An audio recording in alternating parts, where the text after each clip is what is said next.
आखिर कैकेयी ने राम के लिए 14 वर्ष का वनवास ही क्यों मांगा?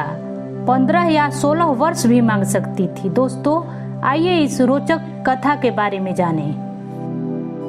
कैकेयी देश के राजा अश्वपति की पुत्री थी।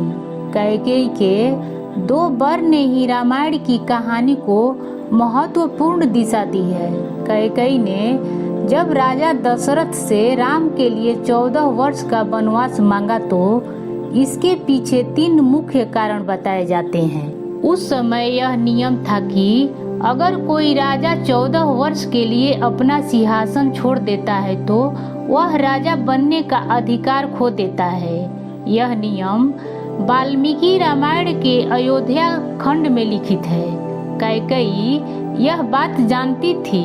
उसने ठीक 14 वर्ष का वनवास ही मांगा। यह अलग बात है कि बाद में भरत ने सिंहासन पर बैठने से मना कर दिया और वनवास समाप्त करने के बाद राम ही सिंहासन पर बैठे। इसी प्रकार द्वापर युग में भी यह नियम था कि अगर कोई राजा 13 साल के लिए अपना राज छोड़ देता है तो उसका शासन अधिकार खत्म हो जाता है।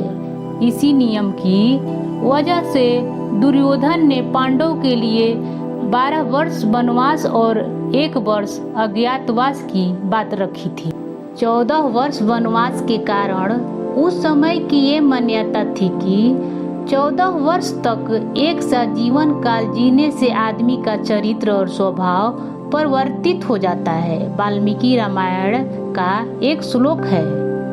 इसका अर्थ है, दंडक वन में 14 वर्ष तक पेड़ की छाल, जानवरों की खाल पहनने और बालों को जटाजूट बनाकर जीवन जीते हुए राम अपना पूरा जीवन तपस्वी जैसा ही जीने लगेगा।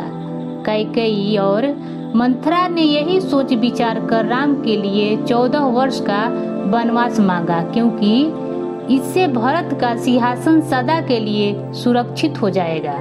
राम को अयोध्या का राजा बनाने का निर्णय राजा दशरथ और मुनि वशिष्ठ का विचार विमर्श से लिया गया था। ऐसा कहा जाता है कि यह बात कैकेयी को 14 दिन बाद पता चली। कैकेयी राजा दशरथ की प्रिय पत्नी थी, लेकिन उन्हें ये बात मंथरा से मालूम चली। इसी बात का बदला लेने के लिए कैकेयी ने उन 14 दिनों को हर दिन 1 वर्ष बनाकर 14 वर्ष तक वनवास के लिए राम को मांगा। यही वजह रही कि कैकेयी ने राम के लिए पूरे 14 वर्ष का वनवास मांगा, लेकिन कैकेयी के बेटे भरत ने उनकी चाल को समझ गए और उस चाल को कामयाब नहीं होने दिए। जब राम 14 वर्ष के बाद लौटे तो भरत ने उनकी राजगद्दी को सम्मान पूर्वक उन्हें लौटा दिया। दोस्तों, ये कथा कैसा लगा कमेंट में ज़रूर बताएं और पसंद आए तो लाइक करें। मेरे चैनल को सब्सक्राइब करना न भूलें। धन्यवाद।